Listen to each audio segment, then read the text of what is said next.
سعید کے مہمان معظم تشریف لا چکے، میں چند اذکار کی حاضری پیش کر کے حضرت کو دعوت خطاب دینے والا ہوں۔ محترم حضور قبلہ شاہ صاحب اہل بیت کے حوالے سے کلام پیش فرما رہے تھے، تو بس کچھ یاد پڑا ہے کہ خدا مصطفیٰ مرتضیٰ کا اقرار واجب ہے۔ جسے سمجھ آتی ہے وہ سبحان اللہ ضرور کہے۔ خدا مصطفیٰ مرتضیٰ کا اقرار واجب ہے، نبی کے پیغمبر کے ہر دشمن کا انکار واجب ہے۔ خدا مصطفیٰ مرتضیٰ کا اقرار واجب ہے، نبی کے پیغمبر کے ہر دشمن کا انکار واجب ہے۔ ارے ہم کسی فتوے یا ترمیم سے نہیں ڈرتے، شریعت بس وہ ہے کہ جس میں علی کا پیار واجب ہے۔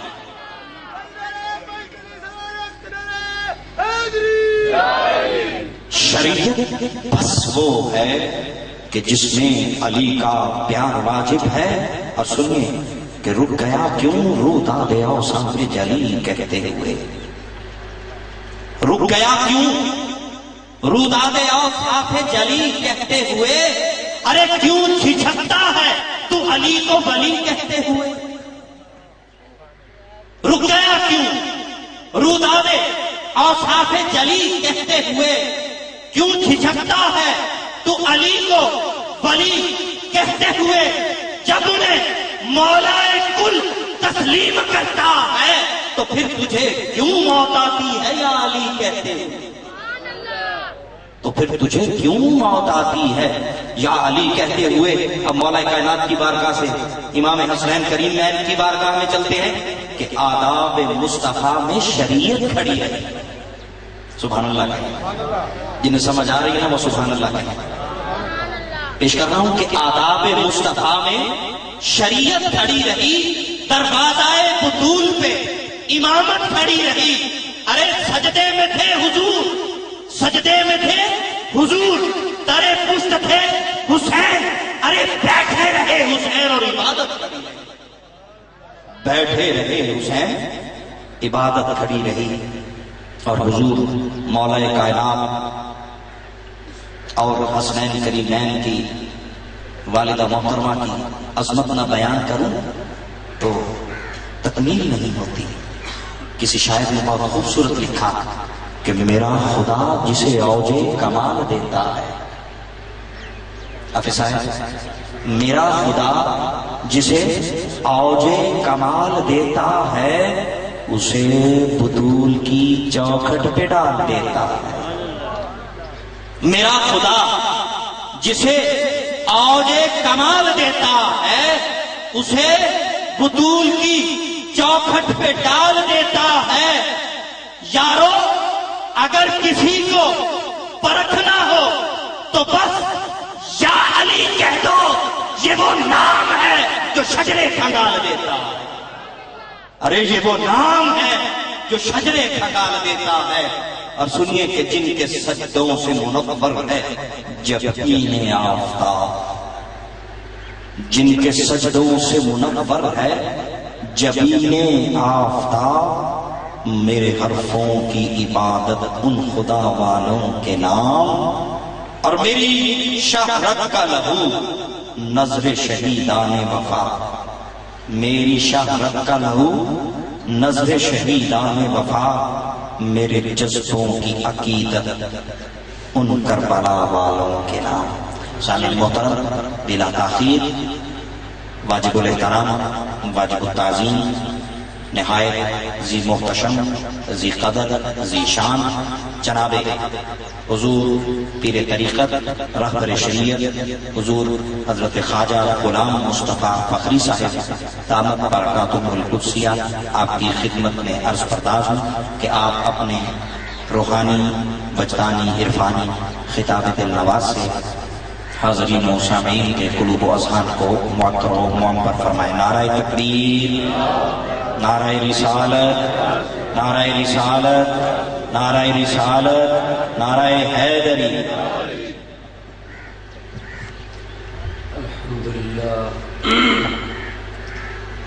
الحمد لله رب العالمين والعاقبة للمتقين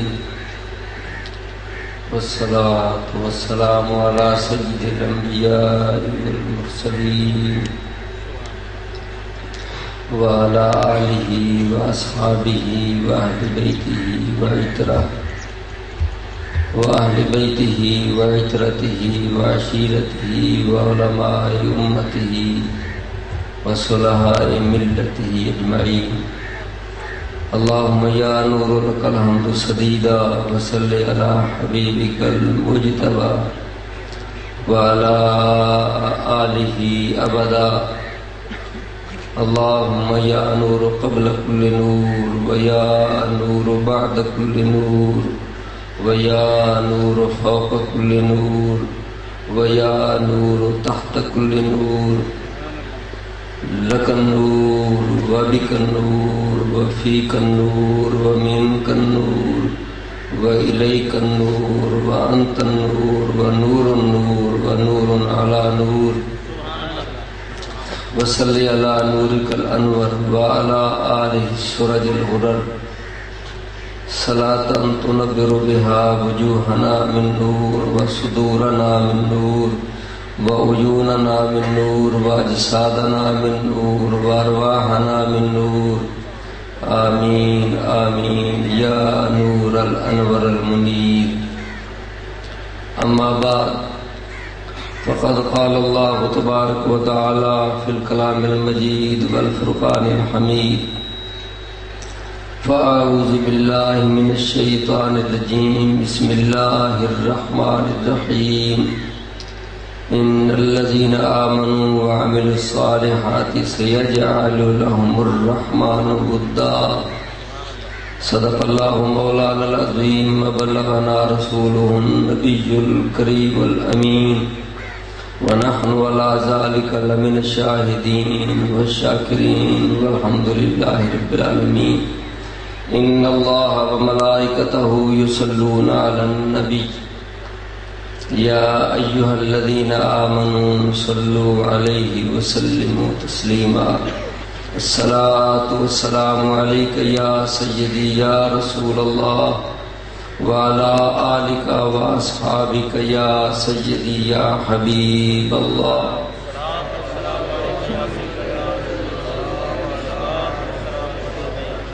الصلاة والسلام عليك يا سيدي يا رسول الله وعلى آلك وأصحابك يا سيدي يا حبيب الله. گرامی قادر نہایت ہی واجب الاحترام دوستوں، بزرگوں، نوجوان ساتھیوں، آج کی یہ مقدس محفل پاک، نورانی، ایمانی، ایقانی، لاسانی محفل پاک بسلسلہ عرس مبارک رئیس المتوکلین، انیس المتورعین، دیاء اہل یقین خواجہ عالم حضور بابا جی حضور رحمۃ اللہ علیہ، ان کی عرس پاک کی محفل پاک ہے.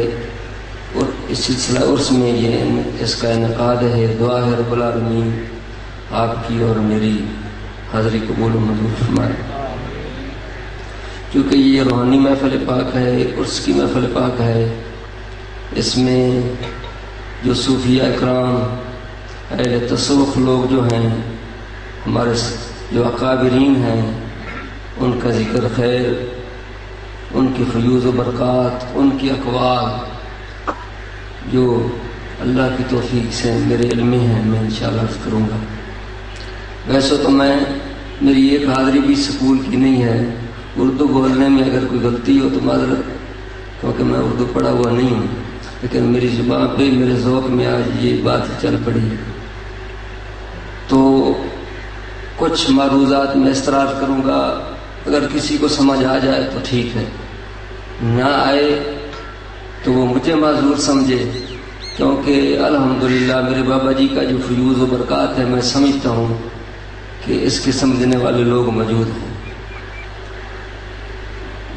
اولیاء کرام فرماتے ہیں جس میں حضور پیر میلی شاہ صاحب رحمۃ اللہ علیہ کے مرشد کامل خواجہ شمس الدین سیالوی، ان کے مرشد خواجہ محمد شاہ سلیمان پیر پٹھان توسویل الرحمٰن، ان کے پیر خواجہ نور محمد مہاروی رحمۃ اللہ علیہ، ان کے مرشد کریم حضرت خواجہ فخر و جہاں صاحب، ان کے مرشد نظام الدین اورنگ آبادی، ان کے مرشد جو ہیں شیخ کلیم اللہ جہاں آبادی، آپ کا میں ملفوظ سنانے لگا۔ کشکول کلیمے میں آپ فرماتے ہیں کہ وجود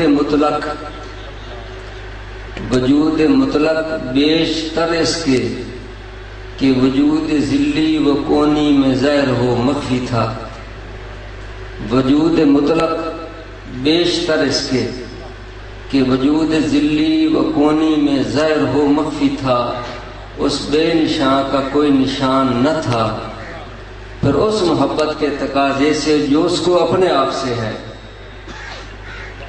پھر اس محبت کے تقاضے سے جو اس کو اپنے آپ سے ہے، کنت کنزا مخفیا فاحببت ان اعرف فخلقت الخلق، پس اس محبت کے تقاضے سے جو اس کو اپنے آپ سے ہے، اس نے اس بے نشانی سے نکل کر تنزلات میں ظہور فرمایا، اور جتنے بھی تنزلات یا تعینات میں اس نے ظہور فرمایا تو پوری کائنات میں جو اعلیٰ عرفہ اور اتم اور کامل جو اس کا تعین ہے وہ حضرت انسان ہے۔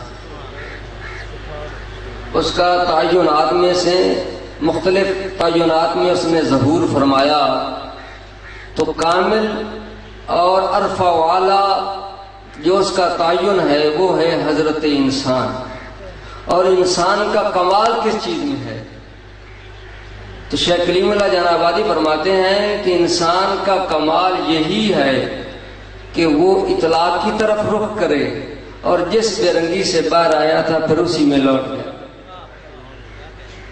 تو مباش یسلن کمال ہی است بس، اس کے آگے اور کوئی کمال نہیں ہے۔ اس کا دنیا میں جو عروج جو پروٹوکول اس کو مل جائے، اس کو اتھارٹی مل جائے، اس کو پاور مل جائے، اس کو عہدے مل جائے، جو کچھ بھی اس کو مل جائے، یہ اس کا انسان کا کمال نہیں ہے۔ انسان کا کمال جو ہے کہ وہ اطلاق کی طرف رخ کرے اور جس بے رنگی سے باہر آیا تھا پھر اسی میں لوٹ گیا، بس اس میں اسی کا کمال ہے۔ اس میں اس کے آگے اور کوئی کمال نہیں، بس اس کا یہی کمال ہے۔ اگر اس کمال کو اس نے حاصل نہ کیا، درجہ فنائیت پر نہ کیا، سیر اللہ شروع نہ کیا، سیر فی اللہ میں اس نے غوطے نہ لگائے اور بقاء باللہ کے درجے پر واپس نہ آیا تو وہ انسان تو لوگوں کی نظر میں ہوگا لیکن حقیقت میں وہ انسان نہیں ہوگا۔ حیوان تو ہو سکتا ہے، انسان نہیں ہوگا۔ کامل انسان وہی ہے جو اپنی حقیقت کو پہچان جائے اور وہ اطلاق کی طرف رخ کرے، جس بے رنگی سے باہر آیا تھا پھر اسی میں لوٹ جائے۔ اور اس کا لوٹنا کوئی جسمانی طور پہ نہیں ہوتا، فکری طور پر ہوتا ہے۔ فکر جو ہمیں اولیاء کرام سمجھاتے ہیں جس کو مراقبہ کہتے ہیں، اس کا ذریعہ آپ اس کے آگے فرماتے ہیں کہ یہ جو کیفیت میں لوٹنے والی اس کا خیمہ بے خودی ہے اور یہ حالت موت سے مشابہت رکھتی ہے، اور یہ حالت جو ہے موت سے مشابہت رکھتی ہے۔ فرق اتنا ہے کہ موت میں حضوری نہیں، اس میں سوائے حضور کی اور کچھ نہیں۔ یہ حالت موت سے مشابہت رکھتی ہے۔ موتو قبل ان تموتو، موت سے پہلے مر جانا۔ اس میں مرنا کس چیز سے ہے؟ خواہشات سے مرنا۔ اسی لیے مولانا روم فرماتے ہیں دل بدست آور کے حج اکبر است، دل بدست آور کے حج اکبر است، از ہزارہ کعبہ یک دل بہتر است۔ دل بدست، اے انسان دل بدست، اگر تیرا دل تیرے ہاتھ میں آ جائے، اس کو تو دنیا کی الہ سے بچا لے، خواہشات کے اوپر تیرا کنٹرول ہو جائے۔ جب دل تیرے ہاتھ میں آ جائے اس کو تو پکڑ لے، اپنی خواہشات کو پکڑ لے، اپنے جو فکرات ہیں دنیا والے اس کو اگر تو روک لے، دل کو اپنے ہاتھ میں تھام لے تو یہ ہزاروں کعبہ سے بہتر ہے، ہزاروں اور کروڑوں حجے کرنے سے یہ بہتر۔ وہ تو فرض شریعت کی بات ہے، ادھر نہیں ہم جاتے کیونکہ وہ شریعت جو ہے یہ ضروری ہے، میرے محبوب کا لباس پاک ہے۔ مگر صوفیاء کرام فرماتے ہیں کہ دل بدست آور کے حج اکبر، اگر تو نے ایسا کر لیا، اپنے دل کو اپنے ہاتھ میں لے لیا، جیسے شیخ نے فرمایا تو نے کر لیا، اپنی خواہشات، اپنے تکبرات اور جاہ و جلال کی خواہش، جو مرتبے جو دماغ میں تھا اس کو نکال دیا، دل کو پکڑ لیا، تو دل بدست آور کے حج اکبر از ہزارہ کعبہ یک دل بہترست، از ہزارہ کعبہ یک دل بہترست، از ہزارہ کعبہ یک دل بہترست۔ کیا مطلب یہ ہے اس کعبہ کو حضرت سیدنا ابراہیم علیہ السلام نے اس کی تعمیر کی اور سیدنا اسماعیل علیہ السلام، ان کعبے کو جو ہاتھ لگے ہیں وہ خلیل پاک کے لگے ہیں۔ یہ جو انسان ہے اس کو جلیل نے بنایا ہے، فرمایا خلقت بیدیہ، شیطان نے اس کے ساتھ تکبر کیا جس کو ہم نے اپنے دونوں ہاتھوں سے تیار کیا۔ خلقت بیدیہ، بیدیہ دیا جو ہے یہ تسنیہ کا صیغہ ہے، دونوں ہاتھوں سے تیار کیا۔ مگر یہ بات نہیں ہے کہ اس کے جو ہاتھ ہیں وہ نعوذ باللہ ہماری طرح ہیں، اس میں لام ہے، شام ہے، ہڈیاں ہیں، ایسا نہیں۔ اس کا جو بے مثل و بے مثال ہاتھ ہے، جس کے ہاتھ میں تبارک الذی بیدہ الملک، جس کے ہاتھ میں پوری کائنات ہے، اس نے اپنے دونوں ہاتھوں سے انسان کو بنایا ہے۔ بھلا یہ تو بتاؤ، ایک گھر کو خلیل پاک بنائے، اللہ کا نبی بنائے، ایک وہ گھر ہے جس کو وہ خود بنائے۔ قلوب المؤمنین عرش اللہ تعالی، مومنوں کو جو دل ہوتے ہیں وہ اللہ کے عرش ہوتے ہیں۔ تو انسان جو ہے اس کا بہت بڑا مقام ہے، مگر شریعت پہ آ جانے کے بعد یہ نہیں کہ وہ اس کی منزل پوری ہو گئی، اب اس عالم بن گیا، شریعت پر چل گیا تو اس کی منزل پوری ہو گئی۔ شریعت کے آگے پھر طریقت بھی ہے، حقیقت بھی ہے، معرفت بھی ہے۔ ہاں، سلف صالحین جو ہیں، اکابرین حضرات جو ہیں، ان کا اس بات میں کوئی اختلاف نہیں ہے کہ شریعت علیحدہ ہے، طریقت علیحدہ ہے، حقیقت علیحدہ ہے، معرفت علیحدہ ہے۔ شریعت کی کوئی پرواہ نہیں ہے، وہ جاتی ہے تو جانے دو، ہمیں تو معرفت سے غرض ہے، تو ایسی بات نہیں ہے۔ اصل میں جو درخت ہوتا ہے نا، درخت جو ہے یہ شریعت ہے، اس کی جو شاخیں ہیں وہ طریقت ہے، ہاں جی، اس کی نشو و نما جو ہے وہ حقیقت ہے، اس کا پھل جو ہے وہ معرفت ہے۔ ایسا ممکن نہیں کہ درخت نہ ہو اور پھل میسر آ جائے، ایسا نہیں ہے۔ میری بابا جی کے ساتھ جب ملاقات شروع سے بات مثال کے قریب ہوتی تھی، آپ کے مریدین بیٹھے ہوئے، فرماتے نماز پڑھا کرو، فرماتے تھے بابا جی نماز پڑھا کرو، نماز کے بغیر چارہ نہیں، نماز پڑھا کرو۔ فخری صاحب میرے حق میں یہ دعا کرنا کہ اللہ میرا میزان نہ لگائے، میں شاہد ہوں اس بات کا، اللہ میرا میزان نہ لگائے، اگر ہارون رشید کا میزان لگا تو میرا کیا بنے گا؟ یہ عبودیت ہے، یہ کامل عبودیت ہے۔ سنو، یہ جو میں بات میں شروع کیا نا، یہ کامل عبودیت ہے۔ جب انسان چلتا ہے نا تو درمیان میں جب جاتا ہے نا تو اس کے اوپر ایسی حالات آ جاتے ہیں، اس وقت اس کے اوپر جذب غالب آ جاتا ہے۔ آخری جو منزل ہے نا کامل انسان کی، وہ عبودیت ہی ہوتی ہے۔ یہ عبودیت کی نشانی ہے۔ میرا کیا بنے گا، میرا کیا ہوگا؟ آقا پاک صلی اللہ علیہ وسلم کے بارے میں مشرکین مکہ نے یہ کہا تھا کہ اس نبی کو نعوذ باللہ کیا ہوا، یہ بازاروں میں چلتا ہے، خرید فروخت کرتا ہے، یہ اس کو کیا ہو چکا ہے؟ اس کا یہ مطلب نہیں جو کامل ہو جاتا وہ کسی کمرے میں داخل ہو جاتا نکلتا ہی نہیں، عبودیت آ جاتی ہے۔ بقا باللہ جو ہے نا، بقا باللہ جو آخری ڈگری ہے، صوفیہ کرام کے نزدیک آخری ڈگری جو ہے، بعض کہتے ہیں تسلیم و رضا ہے، کشتگان خنجر تسلیم را ہر زمان از غیب و جان و دیگر است، تسلیم و رضا ہے۔ بعض فرماتے ہیں اسی کا دوسرا نام بقا باللہ ہے۔ جو آغاز جس نے نہیں کیا وہ بقا باللہ نہیں سمجھ سکتا، انسان پھر واپس اسی جگہ پہ آ جاتا جہاں سے شروع ہوتا، مگر اب اس کی آنکھ اور ہے، اس کی نگاہ اور ہے۔ وہ ہم جب کسی تعین کو دیکھتے ہیں تو ہمارے ذہن میں صرف وہ تعین ہی ہوتا ہے، وہ محبوب حقیقی نہیں ہوتا۔ بقا باللہ والے جو ہوتے ہیں جس چیز کو بھی دیکھتے ہیں اسی کے جلوے دیکھتے ہیں، جس چیز پر ان کی آنکھ پڑتی ہے وہ اسی کو دیکھتے ہیں، حتیٰ کو جب خود کو دیکھتے ہیں پردہ پھر بھی نہیں رہتا۔ تو انسان کا کمال دنیا میں یہی ہے، وہ اطلاع کی طرف رخ کرے، وہ اپنی منزل کو پالے۔ اللہ اکبر، سبحان اللہ۔ اپنے من میں ڈوب کر پا جا سراغ زندگی، اپنے من میں ڈوب کر پا جا سراغ زندگی، میرا نہیں بنتا تو نہ بن، اپنا تو بن۔ پانی پانی کر گئی مجھ کو کلندر کی بات، تو جھکا جب غیر کے آگے نہ تن پھرا۔ اللہ اکبر اللہ اکبر۔ تو چونکہ یہ روحانی محفل ہے اور میرا یہ عقیدہ و ایمان ہے الحمدللہ کہ بابا جی سن رہے ہیں، اسی لیے میں ان کی خوشی کے لیے یہ جو الفاظ استعمال کر رہا ہوں۔ مجھے یہ بھی پتا ہے کہ کم لوگ میری بات کو سمجھیں گے، مگر میری یہ دعا بھی ہے اور بابا جی کی نگاہ بھی ہے، کاش کہ ہم اپنی منزل کی طرف لوٹ آئیں، کاش کہ ہم اپنی منزل کی طرف لوٹ آئیں جو جس لیے اللہ نے ہمیں پیدا کیا۔ وما خلقت الجن والانس الا لیعبدون کی شرح پڑھ کے دیکھیں، داتا صاحب رحمۃ اللہ علیہ فرماتے ہیں عبادت بغیر معرفت کے کس طرح ممکن ہے؟ جب تک معرفت نہ ملے وہ حاصل ہوگی تو عبادت کیسے کی جائے گی؟ تو ثابت ہوا کہ اصل جو عبادات ہے وہ ان کا عبادت کا پتہ ہی اولیاء کرام کو ہے، عبادات کا جو صحیح طریقہ ہے وہ پتہ ہی اولیاء کرام کو ہے۔ تو اللہ رب العزت جل وعلا ہمیں اولیاء کرام کے نقش قدم پر چلنے کی توفیق عطا فرمائے۔ اور یہ سلسلہ سلوک جو ہے، جب انسان بیعت ہوتا ہے نا شیخ کے ساتھ، اس کے ہاتھ پر بیعت کرتا ہے تو اس کا جو روحانی معاملہ ہے نا وہ میں تھوڑا سا کرنے لگا ہوں۔ حضور داتا صاحب رحمۃ اللہ علیہ کشف المعجوب میں فرماتے ہیں کہ ایک دفعہ میرے اوپر ایک اس طرح کی حالت آ گئی اور میں کیا بیان کروں کہ نہ جانے کتنی حالتیں آتی ہیں، کتنی کیفیات ہوتی ہیں، کوئی اضطرابی شکل میں ہوتی ہے، کوئی سکون کی شکل میں ہوتی ہے، نہ جانے کن کن مراحل سے انسان کو گزرنا پڑتا ہے۔ تو فرمایا میرے اوپر ایک ایسی حالت طاری ہوئی، اس کو توڑنے کے لیے میں نے ایک اوتاد کی طرف رخ کیا۔ بہت بڑے مقام کے مالک تھے، اوتاد تھے، یہ ڈگریاں ہیں، ابدار، اخیار، ابرار، نقبہ، عقبہ، اوتاد، اس کی آگے یہ ڈگریاں، آخری ڈگری جو وہ قطب الاقطاب کی ڈگری ہوتی ہے۔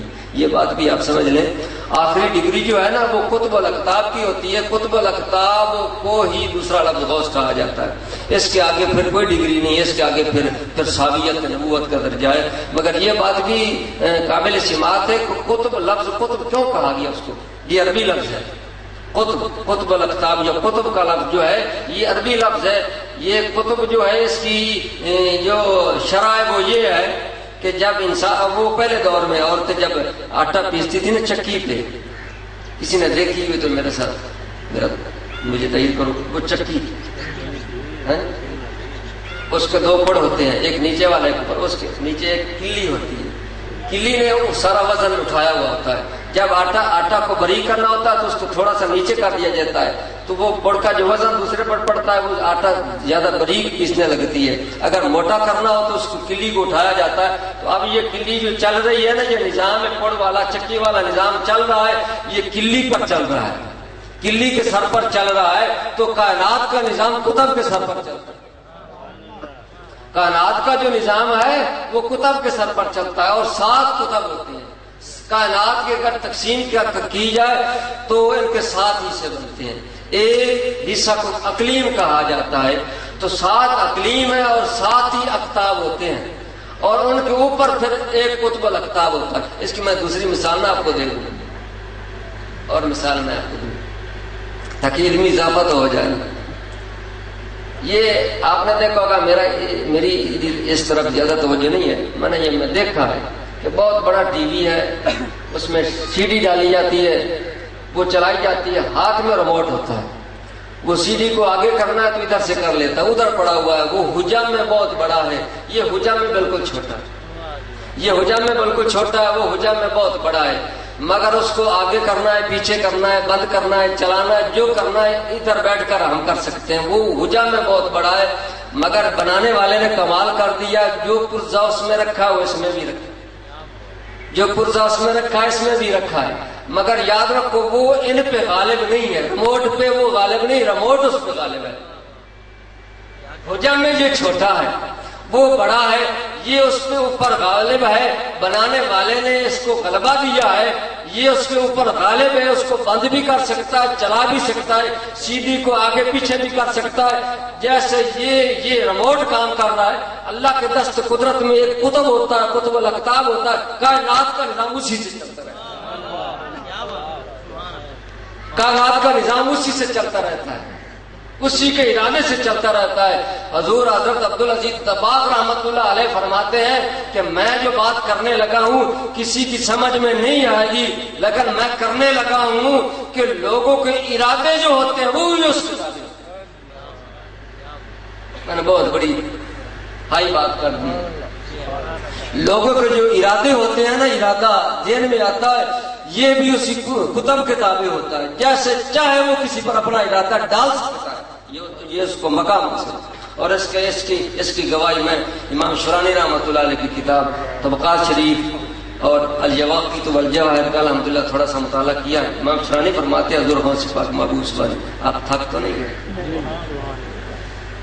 حضور غوث پاک محبوب سبحانی عبدالقادر جیلانی شہباز مکانی رضی اللہ عنہ، آپ مجلس میں جب تشریف لے جاتے تھے نا تو لاکھوں کا مجمع ہوتا تھا، ہزاروں کا نہیں، لاکھوں کا مجمع ہوتا تھا۔ اور آپ جب مجمع میں داخل ہوتے تھے تو آپ کے ارد گرد آپ کے غلام ہوتے تھے جو آپ کو منبر تک لے جانے کے لیے وہ آپ کے ارد گرد رہتے تاکہ آسانی سے چلے جائیں۔ تو لوگ کھڑے ہو جاتے تھے، لوگ والہانہ محبت کرتے تھے، رومال لگاتے تھے آپ کے کندھوں پہ، پھر رومال کو بوسے دیتے تھے، جہاں آپ پاؤں لگاتے تھے ادھر ٹوٹ پڑتے تھے۔ ایک دفعہ جب آپ گئے نا تو کوئی بھی کھڑا نہ ہوا، جو آپ کا خاص خلیفہ تھا وہ آپ کے ساتھ تھا، کوئی ایک آدمی بھی کھڑا نہ ہوا۔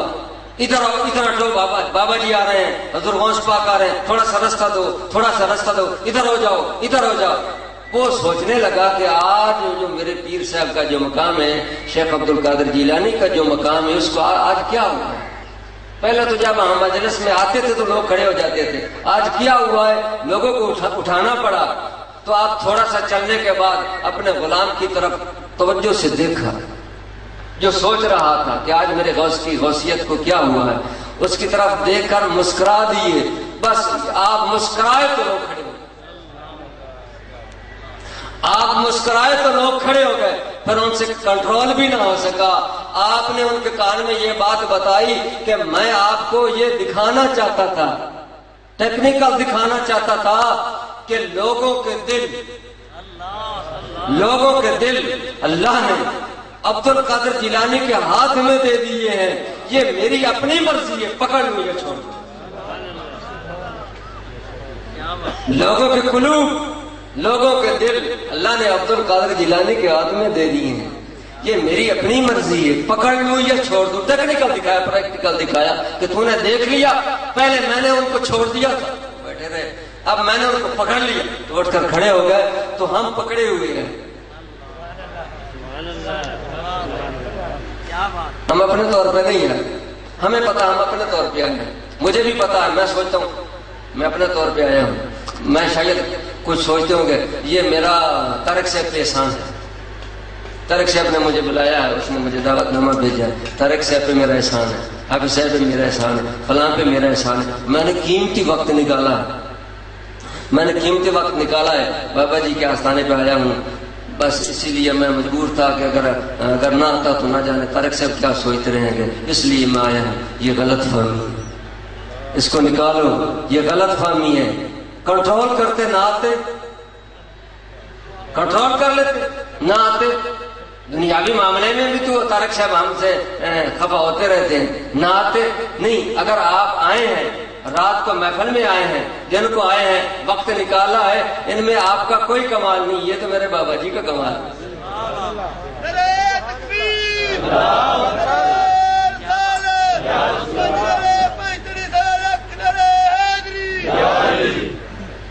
ہمارے جس آستانے پہ میری پیدائش ہے نا، وہ سلسلہ قادریہ سے منسلک ہے، اور قادریہ قلندریہ سلسلہ حضور بابا جندے شاہ صاحب رحمۃ اللہ علیہ۔ چونکہ میری نسبت تو توس شریف ہے، میرے والد صاحب کی بھی توس شریف ہے، مگر اس آستانے پہ جس آستانے پہ میری پیدائش ہے ان کا ایک واقعہ اسی موضوع پہ آ گیا۔ ان کا ایک مرید تھا، اس کا نام تھا حکیم منظور احمد صاحب۔ اس نے خود مجھے یہ بات بتائی، خود مجھے بتائی، کیونکہ ادھر آتے تھے لوگ، وہ نسبت کی وجہ سے مجھ سے انہوں نے ایک بات بتائی کہ میں کئی دن تک بابا جی کی بیعت کے بعد بابا جی کی خدمت میں رہا، مگر میرے دل میں یہ بات آتی رہی کہ بابا جی نے مجھے ابھی تک کچھ دیا نہیں۔ یہ شکوہ شاید ہمارے کسی کے دل پر بھی ہو کہ میں نے اتنا عرصہ بابا جی کے ساتھ گزارا ہے، وہ بابا جی نے مجھے کچھ دیا نہیں۔ یہ غلط فہمی ہے، یہ غلط فہمی ہے۔ کیا جنرل سٹور کسی نے بنایا اس لیے بنایا؟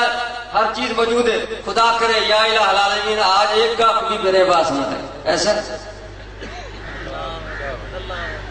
جنرل سٹور بنا ہوا ہر چیز رکھی ہوئی ہے، دعا مانگ رہا کہ الہ العالمین آج صبح سے شام تک میرے پاس کوئی بھی نہ ہے، مجھے زحمت ہوگی سودا دینے کی زحمت ہوگی، آج میرے پاس کوئی بھی نہ ہے، دعا مانگے گا؟ سوچ لو، وہ دعا مانگے گا کہ اگر کاش کے صبح سے لے کر شام تک لوگ آتے رہیں گے، کیونکہ دکان بنائی اسی لیے ہے۔ تو جو یہ کہہ رہا ہے میں نے اتنا ٹائم بابا جی کے ساتھ گزارا یا فلاں بزرگ کے پاس گزارا، اس نے مجھے کچھ دیا نہیں ہے، تو اس میں آپ کے لینے میں فرق ہے۔ انہوں نے دکانیں بھی اس لیے چلائی ہیں کہ کوئی لینے والا ہے۔ حضرت علی پاک فرما دیتے ہیں کاش علی کے سینے میں جو ہے کوئی لینے والا مل جائے، ہاتھ مارتے تھے۔ مولا مشکل خوشانہ مدینۃ العلم بالی بابوہا کی شان والے علی پاک فرماتے ہیں کاش جو علی کے سینے میں ہے کاش کوئی لینے والا مل جائے۔ یہ تو تلاش کرتے ہیں، سالکین کو تلاش کرتے ہیں، مگر مقدر والا کوئی آ جائے تو یہ چھپاتے نہیں، سوا دیتے ہیں، مانگنے سے بھی زیادہ دیتے ہیں۔ تو وہ کہنے لگا مجھے غلط فہمی ہے، بابا جی کی دعا سے مجھے اردو آ رہا ہے، بابا جی کی دعا سے توجہ سے مجھے اردو آ رہا ہے۔ وہ کہنے لگا میں نے سوچا کہ 6 ماہ چکے ہیں، سال ہو چکے، بابا جی نے ابھی تک مجھے کچھ نہیں دیا۔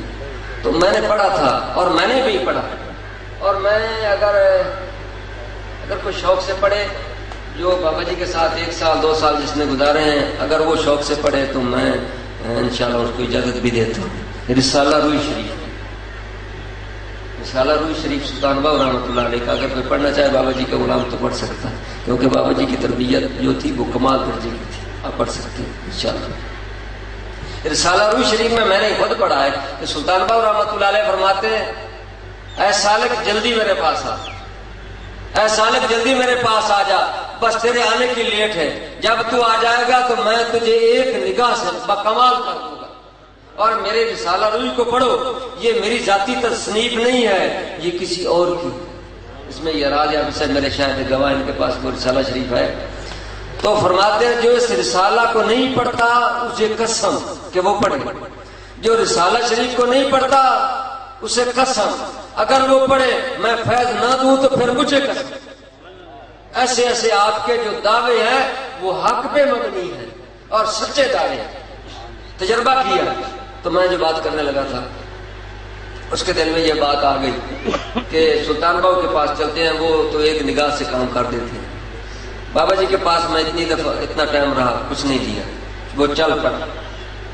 اس نے مجھے بتایا، واقعہ تو بہت لمبا ہے مگر میں اس کو شارٹ کرنے لگا ہوں تھوڑا تھوڑا۔ کہنے لگا راستہ میں جب بھی رات گزارتا پیدل چلنا شروع ہوا، جیسے آپ صاحب کو بہت بڑی شہادت ملی، اللہ تعالیٰ جزاک مزید جزا سے نوازے اور روحانیت سے نوازے، میری دعا۔ راستہ میں جب رات پڑتی تو وہ کسی آستانے پہ رہتا، کسی فقیر کے پاس رہتا تھا، دادا صاحب بھی اسی طرح فرمایا۔ تو جب میں ایک دفعہ کے آستانے پہ گیا نا، باہر ان کے مرید بیٹھے تھے، اندر سے وہ جو نا پیر تھا ان کا جو طریقہ تھا کلندری تھا، انہوں نے اردو میں نہ جانے اس کو کیا آسا کہتے ہیں، مگر ہماری زبان میں اس کو متار کہتے ہیں، متار، پنجابی میں اس کو ڈنڈا کہتے ہیں، متار کہتے ہیں۔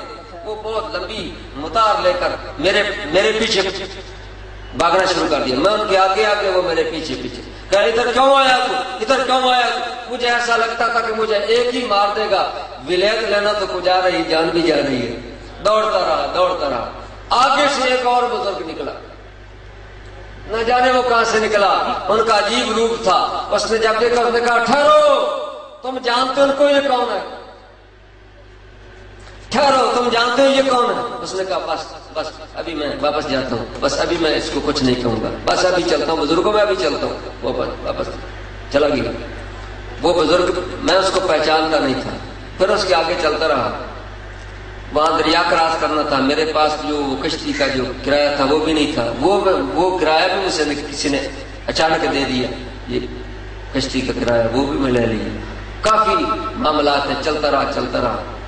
آخر کار جب میں سلطان باؤ کے آستانے پہ پہنچا، یقین تھا کہ رات کو ملیں گے، کیونکہ ایک کشف نومی ہوتا ہے، ایک کشف نومی ہوتا ہے، وہ نیند کا محتاج ہوتا ہے.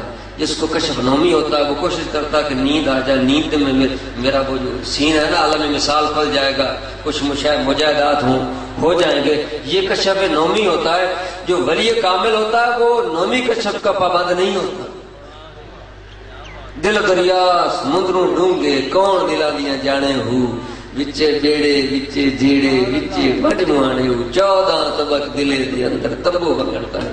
وہ کشف نومی کا پابند نہیں ہوتا. جب بھی وہ آنکھ بند کرتا ہے کام چل جاتا ہے. مگر جو آپ کے میرے پیارے دوست ہیں جو بابا جی کی تربیت یافتہ ہیں، ان کو میں یہ بات کرنے لگا ہوں، کشف کبھی پیچھے نہیں پڑنا چاہیے. جب تک فنائیت مکمل نہ حاصل ہو جائے، نہ انوار کے پیچھے پڑے اور نہ کشف کے پیچھے پڑے. جب تک فنا مکمل نہ ہو جائے اس وقت تک کشف کے پیچھے نہیں پڑنا چاہیے. اگر آپ نے آنکھ بند کر لیا تو آسمان نظر آیا ہے، زمین نظر آ رہی ہے، ہاں جی ہندوستان نظر آ رہا ہے، تو ہندوستان سے تو ہم نے آنکھ بند کرنی تھی. ہم نے کائنات کے لیے تو آنکھ بند کر دی، پھر کائنات کو دیکھنا ہی شروع کر دیں تو پھر نقصان ہو جائے گا. فنا سے پہلے پہلے سوائے ذات کے دماغ میں کچھ بھی باقی نہ. فنا کے بعد پھر اس کی مرضی ہے، جو ڈیوٹی لگائے گا وہ کام چلائے گا. افسر بننے کے بعد جو اس کی ڈیوٹی ہے وہ اپنی ڈیوٹی کرے. ڈیوٹی کرنے سے پہلے اس کا کمال کشف نہیں ہے، اس کا کمال انوار و تجلیات نہیں ہے، اس کا کمال نہ ہونے دے. وہ نقطے پہ چلا جائے، وہ زیرو ہو جائے. نمبر بنائے ہوئے، ہمارا 1 نمبر ہے، کوئی کہتا ہمارے 2 نمبر ہے، کوئی کہتا ہے میرے پاس 50 تو میرے 10 نمبر ہیں. جب اکابرین کے پاس جاتے ہیں وہ نمبر گراتے گراتے زیرو پہ لے آتے ہیں. وہ نمبر گراتے گراتے زیرو پہ آ جاتے ہیں. جب انسان زیرو پہ آ جاتا ہے تو انسان بن جاتا ہے. اللہ اکبر. چلے گئے سلطان باؤ کے پاس، چونکہ ابھی تک مقام حاصل نہیں تھا، کشف نومی کے پابند تھے. میں رات کو سویا اس نیت پہ سویا کہ سلطان باؤ مجھے ملیں گے تو مجھے نواز دیں. تکلف سے سویا، کوشش کی کہ مجھے نیند آئے کہ سلطان باؤ ملے. اللہ آخرکار مجھے نیند آ گئی تو سلطان باؤ رحمۃ اللہ علیہ بھی مل گئے. ملنے کے بعد آپ نے فرمایا جہاں سے آیا واپس لوٹ گئے، جہاں سے آیا واپس لوٹ گئے. حالانکہ یہ تمنا تو یہ لے کر گئے تھے کہ ایک نگاہ سے میرا کام بن جائے گا. جن کا یہ دعویٰ حق پہ مبنی تھا کہ میں ایک نگاہ سے کام کر سکتا ہوں تو اس میں شک بھی نہیں، وہی فرما رہے ہیں واپس لوٹ گیا. جس مرد کلندر کے پاس سے تو آیا ہے ادھر لوٹ گیا.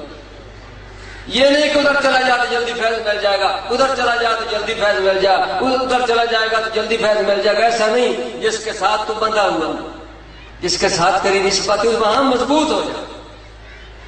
جہاں تیری نسبت ہے وہاں مضبوط ہو جا. ان کے ساتھ تیرا ایک عاد ہو چکا ہے. ہاں اس کے علاوہ اپنے عاد کو مضبوط کرتے ہوئے پھر کسی کے پاس اگر کوئی اتفاقاً کوئی ملاقات ہو جائے تو پھر ڈرنے والی بات نہیں، پیچھے ہے پھر ڈرنے والی بات نہیں. نظام الدین اولیاء محبوب اللہ رحمۃ اللہ علیہ آخری دور میں بڈھیپے میں جب لوگ ان کو ایک پگوڑے میں اٹھاتے تھے تو اٹھانے والا ایک آدمی جو خوش نصیب تھا، آپ نے اوپر سے دیکھا کہ بہت خوش نصیب ہے اور اس کا دل جو صاف ہے اور بہتر یہ ہے اس کو نوازا جائے. انہوں نے توجہ ڈال کر اس کو درجہ ولایت پر فیض کر دیا. جب انہوں نے اتارا آپ نے سوچا یہ میرا دست دوستی کرے گا، میری احسان مندی جو میں اس پہ احسان کیا ہے وہ اظہار کرے گا. اس نے توجہ ہی نہ کی.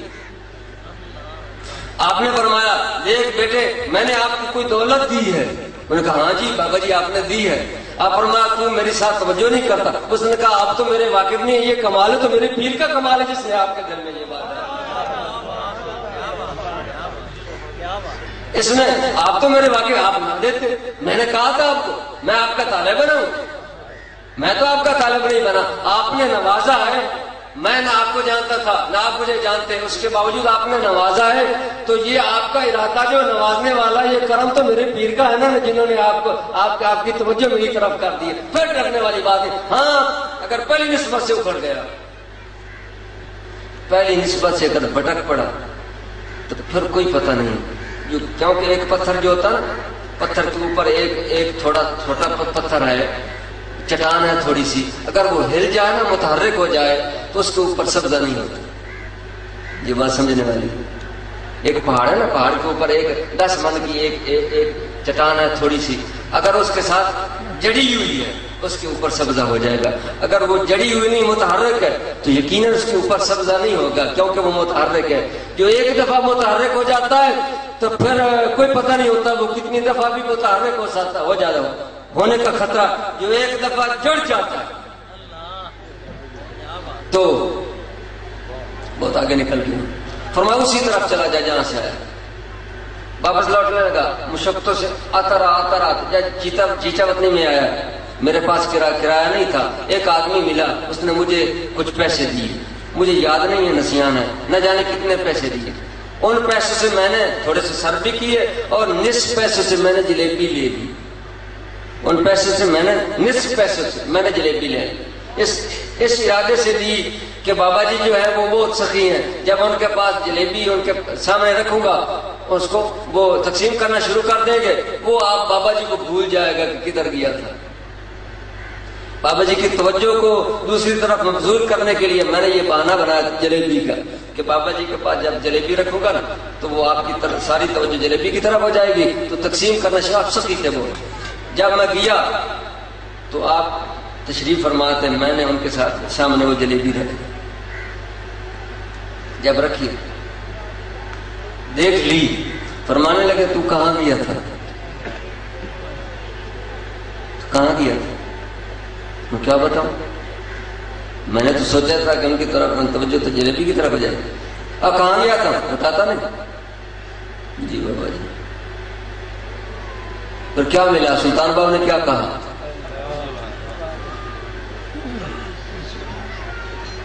سلطان بابا نے کیا کہا؟ آقا کے سامنے بے خطا ہونا سب سے بڑی خطا ہے.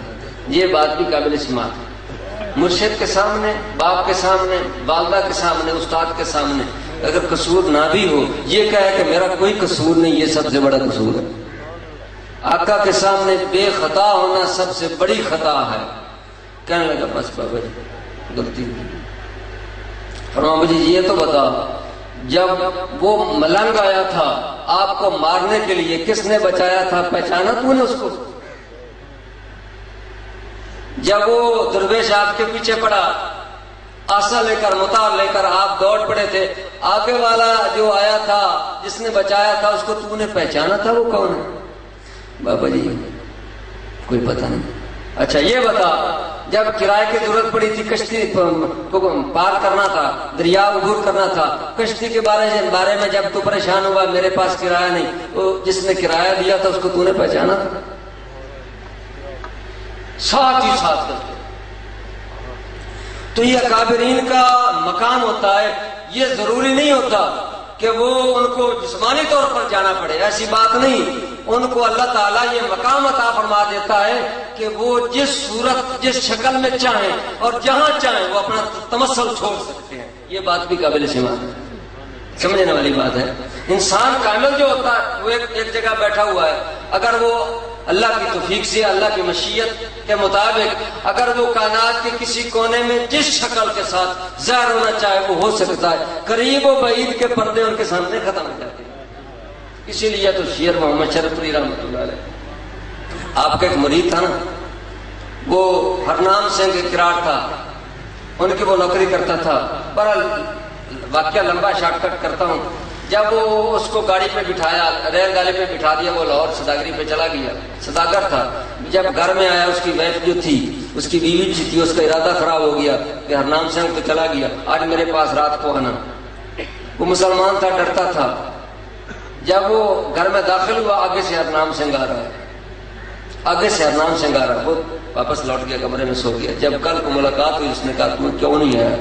تجھے پتا تھا میں نے کیا کہنا تھا, کیوں ڈر گیا تو؟ اس نے کہا میں تو آ رہا تھا, آگے سے ہرنام سنگھ آ رہا تھا. اس نے کہا جھوٹ بولتے ہو, مسلمانوں کا جھوٹ بولتے ہو, بس آج رات کو آنا. کل رات پھر گئے تو آگے سے ہرنام سنگھ آ رہا ہے.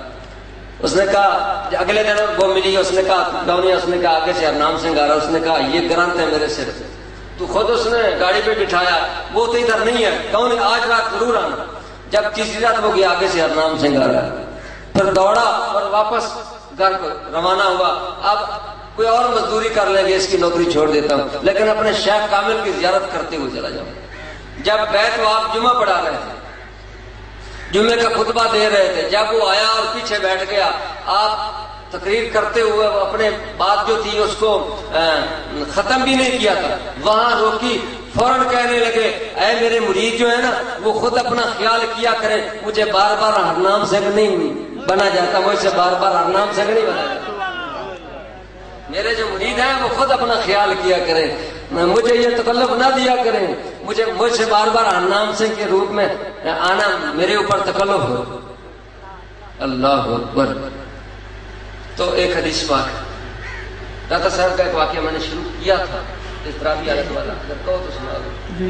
مجھے تو اتنی توقع نہیں تھی، میرا سوچ تھا 15 منٹ تقریر کا، وہ بھی پنجابی ہے، اب اردو بھی چل رہی ہے، ٹائم پنجابی ہوتی ہے۔ تو داتا صاحب کا میں نے جو واقعہ شروع کیا تھا نا، وہ واقعہ یہ ہے کہ آپ میرے اوپر ایک اضطرابی حالت تاری، میں کہ ابدال اوتاد کے پاس چلا گیا، میرے اندر کی جو بات تھی نا وہ میں بیان نہیں کر پا سکتا، کہ وہ ایسی خفیہ بات تھی، میں ندامت محسوس کرتا تھا کہ میں اوتاد کی بارگاہ میں ایسی بات کیسے کروں گا۔ جب میں مسجد میں گیا، وہ مسجد میں بیٹھے تھے، جب میں مسجد میں داخل ہوا تو وہ میرے سوال کا جواب دے رہے تھے، جب میں داخل ہوا تو میرے سوال کا جواب دے رہے تھے، میں سوچنے لگا یہ تو میرا سوال تھا جس کا یہ جواب دے رہے، الہ العالمین تیرا شکر ہے کہ تو نے مجھے اس ندامت سے بچایا کہ میں نے ابھی تک سوال بھی نہیں کیا تو یہ جواب دے رہے ہیں۔ جب میں نے پوچھا، سلام کیا، قدم بوسی کرنے کے بعد میں نے پوچھا بابا جی آپ یہ کس سے مخاطب تھے؟ آپ فرمائے اس پلر کے ساتھ، ستون کے پاس۔ یہ ستون نے ابھی سوال کیا تھا، یہ ستون نے ابھی سوال کیا تھا، میں اس کو جواب دے رہا، میں نے پھر رب کا شکر ادا کیا، الہ العالمین تو نے میرے والا سوال ایک پلر سے کروا دیا۔ اس کے بعد جب میں فارغ ہوا تو فرمایا یہ بات بھی قابل سماعت ہے، فرمایا اے فرزند من آج کے بعد میرے پاس جسمانی طور پر نہیں آنا، آج کے بعد اے فرزند من میرے پاس جسمانی طور پر نہیں آنا، اتنی مشقتیں آپ نے اٹھائی، ہاں اگر آنا ہو تو روحانی طور پر آ جایا کرو، ہاں اگر آنا ہو تو روحانی طور پر آ جایا کرو، مگر اے فرزند من ایک بات میں آپ کے ذہن میں ڈالنا چاہتا ہوں، وہ یہ ہے کہ فلاں سن، فلاں تاریخ، فلاں وار، فلاں دن سے میں تجھے لگاتار دیکھتا آ رہا ہوں، فلاں سن، فلاں تاریخ سے، فلاں دن سے میں تجھے لگاتار دیکھتا آ رہا ہوں، اگر اللہ نے چاہا تو دیکھتا رہوں گا، لگاتار دیکھتا رہا۔ ایک بات سوچنے والی ہے، یہ بات قابل سماعت، سب باتیں قابل سماعت۔ یہ دیکھو ادھر سے ادھر سے چیونٹی چلی ہے، اب سر ادھر سے چیونٹی چلی ہے، میں اس کو دیکھ رہا ہوں، ادھر سے چلیے چلیے چلیے، میں دیکھتا رہا، چلتی چلتی ادھر آ گئی، چلتی چلتی ادھر چلی، جب ادھر سے وہ چلی ادھر آئی تو چیونٹی کے لیے یہ ماضی، چیونٹی کے لیے ادھر سے جب چلی تھی اس کو تھوڑا سا وقت لگا، وہ اس کی ماضی ہے، یہ اس کا حال ہے، وہ اس کا مستقبل ہے، مگر میرے لیے نا حال ہی حال ہے، مستقبل اور ماضی نہیں، سمجھے بات؟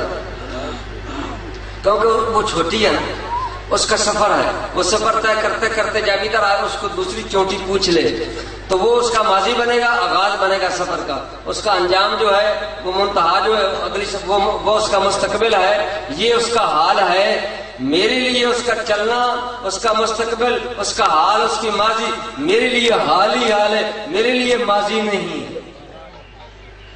اسی طریقے سے جو اولیاء کرام ہوتے ہیں نا، میں تجھے لگاتار دیکھتا آ رہا ہوں،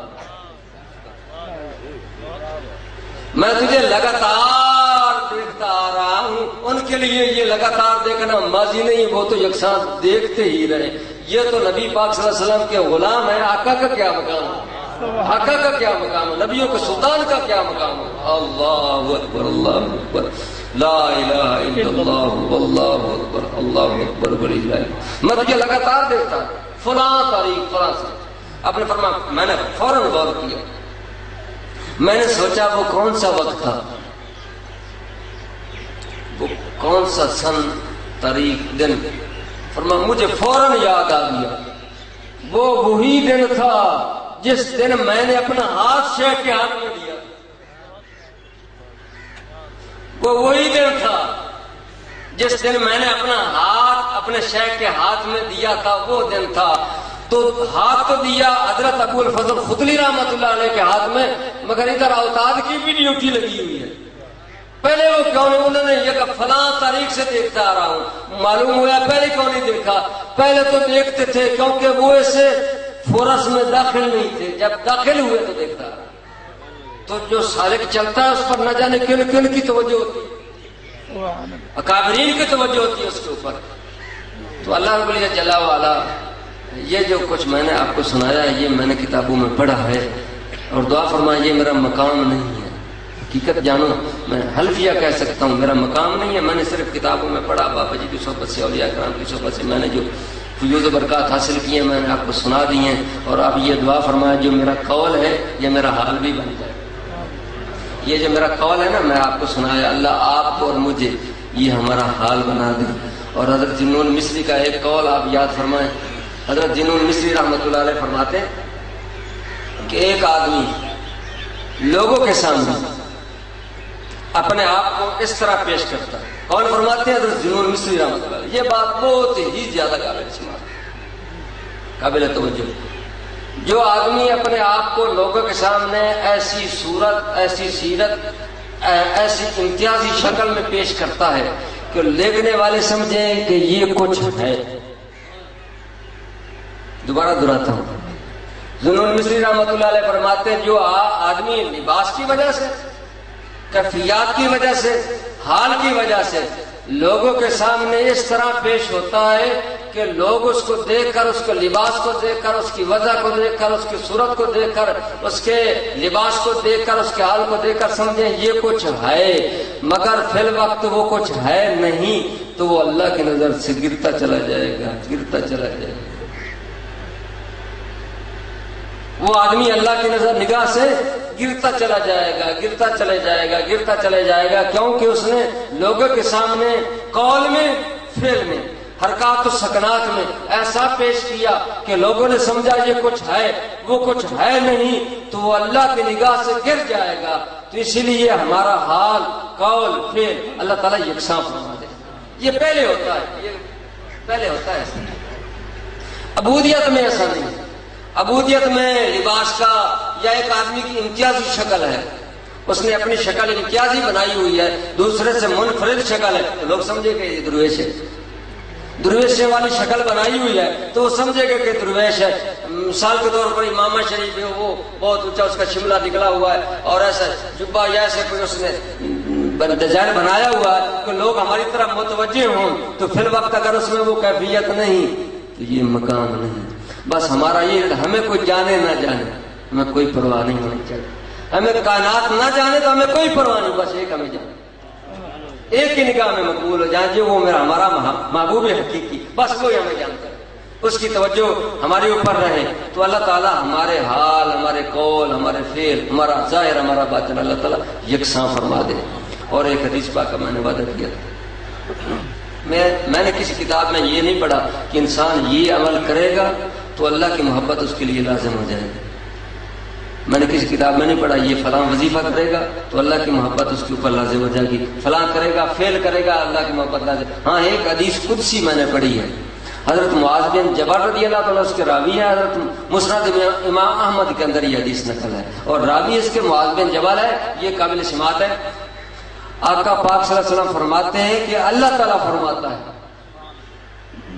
آقا پاک صلی اللہ علیہ وسلم نے فرمایا کہ قال اللہ تعالیٰ، اللہ تعالیٰ فرماتا ہے وجبت محبتی، میری محبت لازم ہو گئی، میری محبت فرض ہو گئی، میری محبت واجب ہو گئی، میری محبت ضروری ہو گئی، کن لوگوں کے لیے؟ للمتحابین فیہ، جو دو آدمی آپس میں پیار کرتے ہیں، پیار تو آپس میں کرتے ہیں، مقصود میری ذات ہے، سبحان اللہ، جو آپس میں پیار کرتے ہیں فیہ، میری وجہ سے کرتے ہیں، آپس میں محبت کرتے ہیں میری وجہ سے کرتے ہیں، میری خاطر کرتے ہیں، ملتے ہیں ایک دوسرے کو، مقصود محبوب حقیقی ہوتا ہے۔ ان کا مطلوب مقصود جو ہوتا ہے وہ محبوب حقیقی کے ملتے ایک دوسرے کو. آپ حلفیہ یہ بیان دے سکتے ہیں کہ ہم مرشد کے پاس آتے ہیں تو اللہ کے لیے نہیں آتے، کسی اور کام کے لیے آتے ہیں. سالک جو ہوتا ہے وہ مرشد کے پاس اللہ ہی کے لیے تو آتا ہے، اللہ کا مظہر سمجھتا ہے، اللہ کا مظہر سمجھتے وہ آتا ہے. تو فرمایا للمتحابین فی، ایک دوسرے کے ساتھ پیار کرتے ہیں تو میری خاطر کرتے ہیں. والمتجالسین فی، ایک مجلس میں بیٹھتے ہیں، والمتجالسین فی، ایک مجلس میں بیٹھتے ہیں، جلوس کرتے ہیں، بیٹھتے ہیں، نشست کرتے ہیں تو فرمایا میرے لیے کرتے ہیں. والمتجالسین فی، میں آپ سے پوچھنا چاہتا ہوں آپ کس کے لیے بیٹھے؟ آپ جو آئے ہیں رات کو بھی آئے تھے، دن کو بھی آئے، کس لیے آئے؟ اللہ کے لیے آئے. بزرگوں کی محبت میں آئے ہیں، اللہ کے لیے آئے. والمتجالسین فی، ایک مجلس میں بیٹھتے فرمایا میرے لیے بیٹھتے. آگے فرمایا والمتبادلین فی، ایک دوسرے پہ خرچ کرتے ہیں تو میرے لیے کرتے ہیں. آگے جو ہے سبحان اللہ، والمتزاورین فی، ایک دوسرے کے چہرے کو دیکھتے ہیں میرے لیے. والمتزاورین، ایک دوسرے کی زیارت کرتے ہیں، ایک دوسرے کی زیارت کرتے ہیں. فرمایا فی، میرے لیے کرتے ہیں. چہرہ مسلمان بھائی کا دیکھتے ہیں، دیکھتے میرے لیے. ایک دوسرے کی زیارت کرتے ہیں تو میرے لیے کرتے ہیں. جو ایسا کرتے ہیں ان کے لیے میری محبت، ان کے لیے میری محبت فرض ہوگی، واجب ہوگی جو یہ کام کرتے ہیں. تو الحمدللہ میں دعوے سے یہ بات کہہ سکتا ہوں کہ یہ جو محفل ہے صرف محبوب حقیقی خدا کی محبت میں یہ منائی گئی ہے، بزرگوں کے احترام کے لیے منائی گئی ہے. اور ہم اپنے شیخ کے بارے میں جو عقیدہ رکھتے ہیں بیٹھے ہوئے آپ کے، ہم جو ہیں وہ شیخ کو اللہ کا مظہر سمجھتے ہیں. مگر بابا جی کی جو تربیت تھی یہ منفرد تھی. اس میں نے ایک بات بابا جی کی صحبت میں ایک بات نوٹ کی ہے، وہ میں آپ کو سنانا چاہتا ہوں. میں نے کافی ایسے پیروں کو دیکھا جو مریدوں کا یہ ذہن بناتے ہیں کہ میں ہی تیرا مقصود ہوں. تارک صاحب، جن لوگوں نے بابا جی کی صحبت اختیار کی ہے، فیوز برکات حاصل کی ہیں، اکثر پیر اعظام جو ہوتے ہیں نا وہ تصوف کو خود نہیں جانتے. وہ کوشش کرتے ہیں کہ مرید بس میرا بن جائے، مرید کا یہ ذہن بن جائے کہ بس میرا مقصود بس یہ پیس ہے، میرا مقصود صرف یہ پیس ہے، بس وہ میرا ہی پجاری رہ جائے. اس کا یہ ذہن بناتے ہیں. بابا جی کی تربیت یہ تھی کہ وہ یہ نہیں چاہتے تھے کہ بس میرا بن جائے، وہ چاہتے تھے کہ اپنا بن جائے.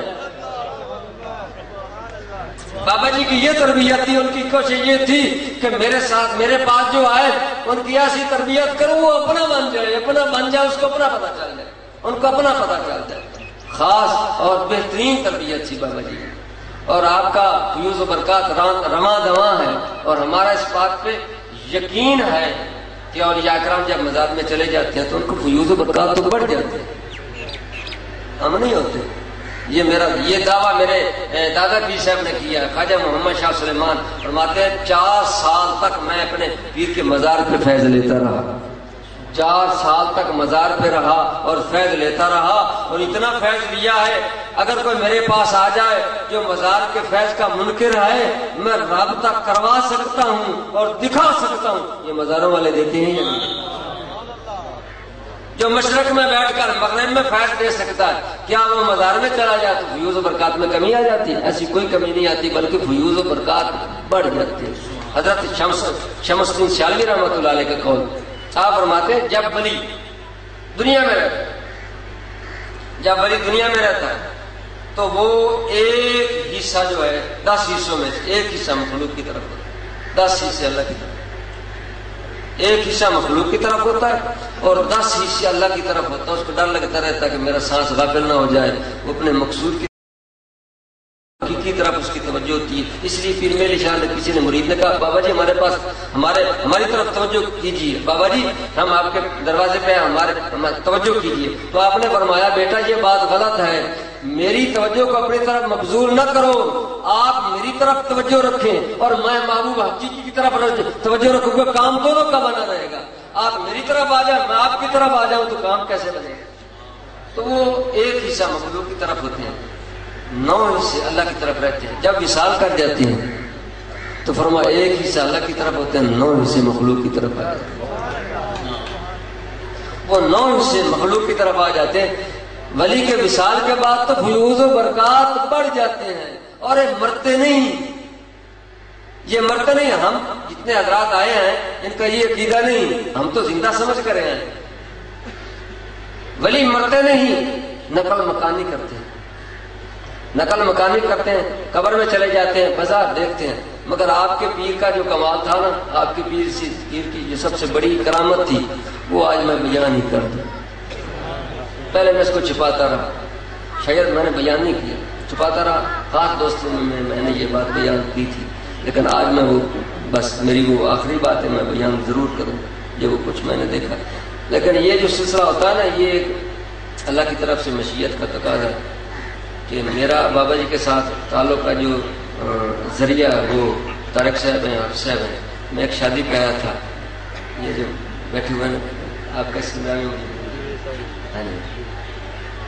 یہ اس وقت بابا جی کی خدمت کر رہے تھے.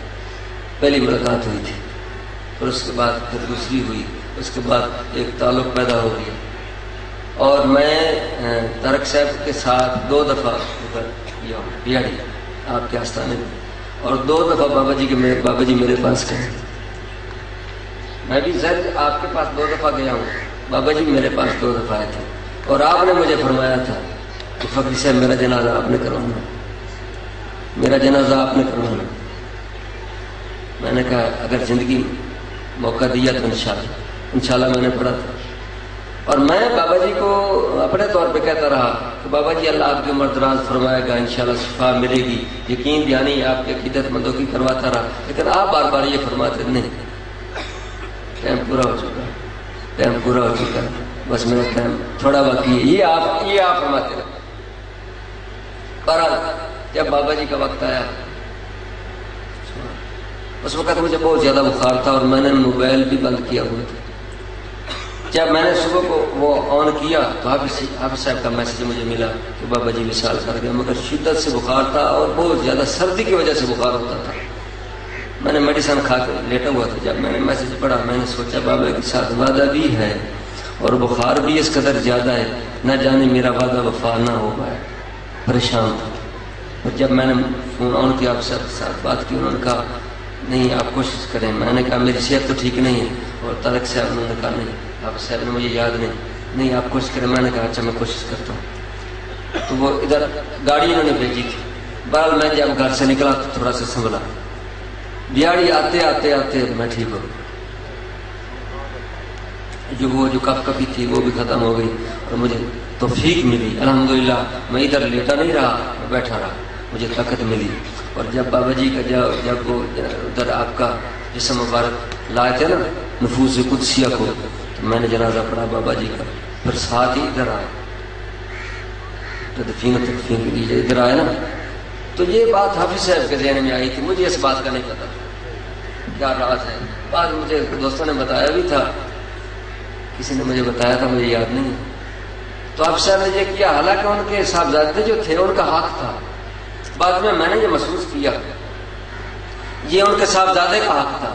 حافظ صاحب نے مجھے کیوں دیا؟ پھر اس میں نے یہ بھی سوچا کہ حافظ صاحب کے اوپر جو کنٹرول ہے وہ بابا جی کا ہے, یہ بابا جی کی طرف سے ہو رہا ہے. انہوں نے کہا جب آپ نے ملنا مل لو, بابا جی کا سلام کر لو, زیارت کر لو. آخری زیارت فقری صاحب کریں گے. اور کچھ تبرکات بھی مجھے دیے کہ آپ نے اندر رکھنے ہیں. میں نے کہا اگر میری ملاقات آپ نے بابا جی سے کروانی ہے تو آپ زیارت کر لیں اور دور چلے جائیں. ایسا ہی نا حافظ صاحب؟ میں نے کہا آپ پھر دور چلے جائیں. حالانکہ انہوں نے کہا ان کے صاحبزادے کو, حالانکہ حق ان کا تھا, ان کا آپ بھی زیارت کر لیں.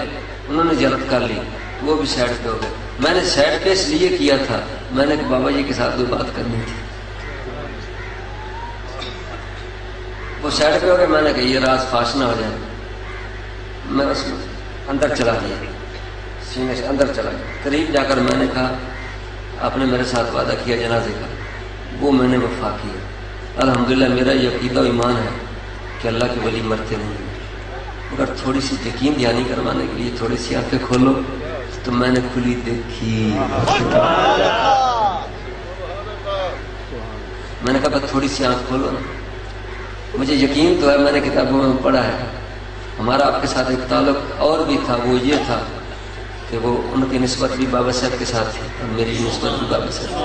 اسی لیے ہمارا ایک روحانی تعلق تھا. بابا جی سے میں نے پوچھا بابا جی ہماری اتنی جو آپس میں محبت ہو چکی ہے اس کا کیا معاملہ ہے, اس میں کیا وجہ ہے؟ بیٹا یہ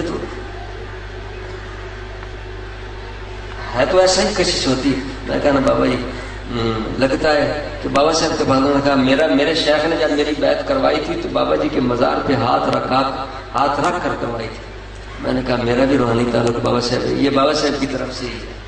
تو میں نے کہا مہربانی فرمائے نا, تو میں نے آپ کی جھوٹے پہ خدا کی لعنت ہے.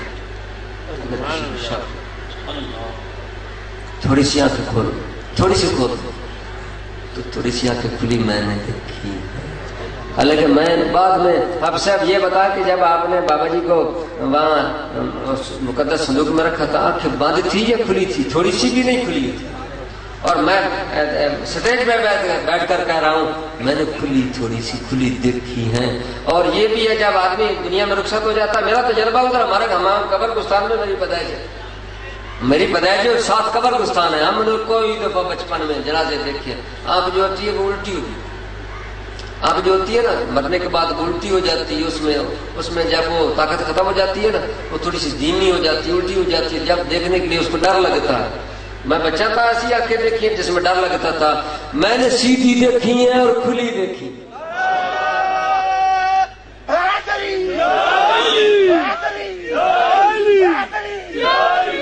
سیدھی دیکھی ہیں, پتلی میرے سامنے ہے, اوپر نہیں گئی. اور تر و تازہ دیکھی ہے اور کھلی دیکھی ہے.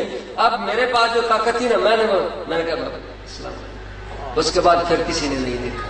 اس لیے میں نے کہا تھا کہ سب نے دیکھنا تو دیکھ لو, اس کے بعد پھر یہ کوئی سین نہ دیکھ لے, کیونکہ یہ راز کی باتیں یہ میرے اندر سینے کے اندر تھا.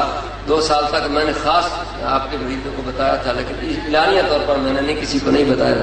لیکن اسی لیے یہ بات چھپنے چراغ مقبلہ ہرگز نہ میرت, یہ چراغ بجھے نہیں جاتے, یہ تا قیامت چلتے رہتے. اللہ رب العزت جل وعلا آپ کی اور میری حاضری قبول و منظور فرمائے. اللہ تعالیٰ جو آپ کی عقیدت مند ہے ان کی فیوز و برکات میں مزید برکت عطا فرمائے. اللہ تعالیٰ اس آستانہ پاک کو چگنی اور چگنی ترقی عطا فرمائے. ویسے میرا تقریر کرنے میں ابھی تک جی بھرا نہیں, مگر آپ لوگوں نے جانا ہے اس لیے میں کام کرتا ہوں. ہمارے درود و سلام ہوگا, ختم شریف پڑھا جائے گا. قبلہ فقی صاحب دعا بھی فرمائیں گے. حضور قبلہ فقی صاحب اپنے ملفوظات اور ترشحات علمی سے ہمیں مستفید فرما رہے تھے, تو بس یاد پڑا ہے کہ اس صورت نو میں جانا تھا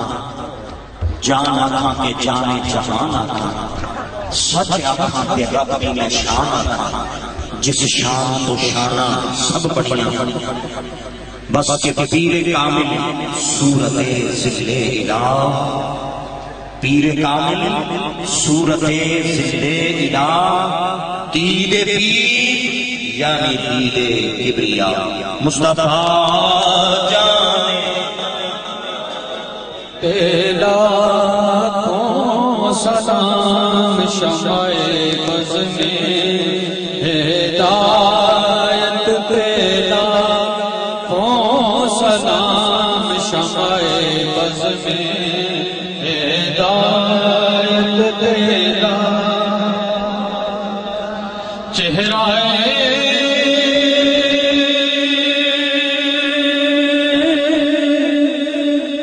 مصطفیٰ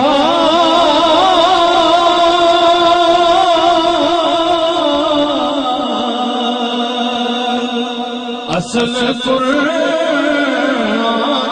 ہے, چہرہ مصطفیٰ اصل قرآن ہے. عاشقوں کی دعوت پہ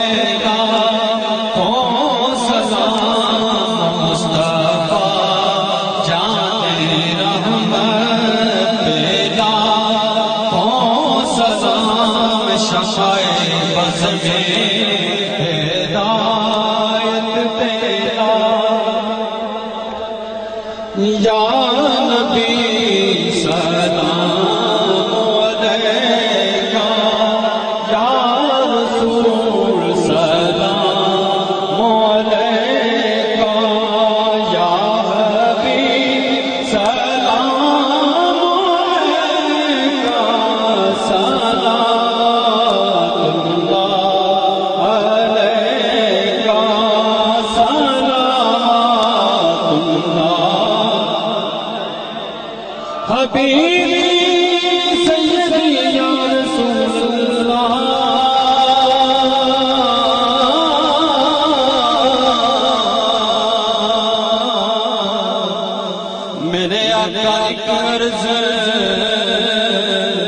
اور کریں ہم میرے مولا جب مرے ہم کلمہ آپ کا پڑھیں ہم کلمہ آپ کا پڑھیں ہم اس کے بعد یہ کہیں ہم یا نبی سلام علیکہ یا رسول سلام علیکہ یا حبیب سلام علیکہ صلوات اللہ یا رسول اللہ آپ کے در کی فضاؤں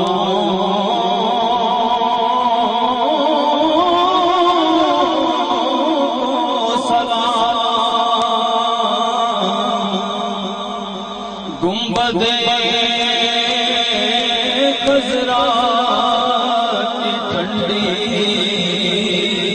ٹھنڈی چھاؤں کو سلام مسجد نبوی صبح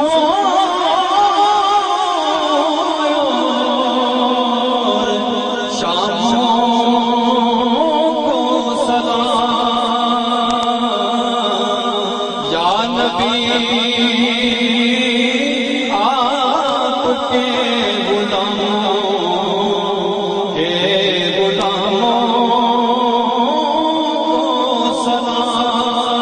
یا الہی صدقہ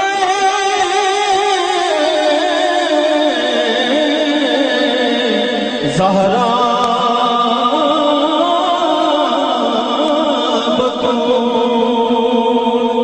یا الہی صدقہ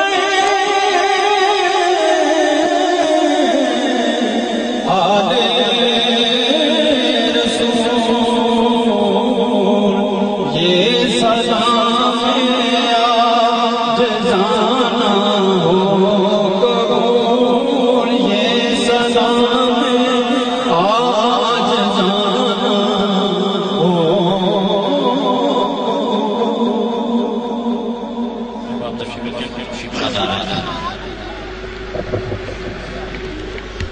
أعوذ بالله من الشيطان الرجيم بسم الله الرحمن